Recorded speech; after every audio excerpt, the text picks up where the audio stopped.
Ah, t'as que des filles. Ah mince, pas de garçons. Et il y a encore cette espèce d'imprégnation pour réussir un petit peu sa descendance, il faut qu'à un moment donné, il y ait un fils.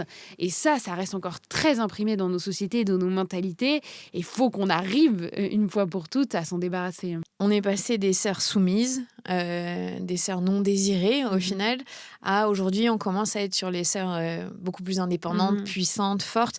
On passe, tu disais, des sœurs Brontë aux Kardashian, aux sœurs Williams. Tu parles beaucoup de sport là-dedans.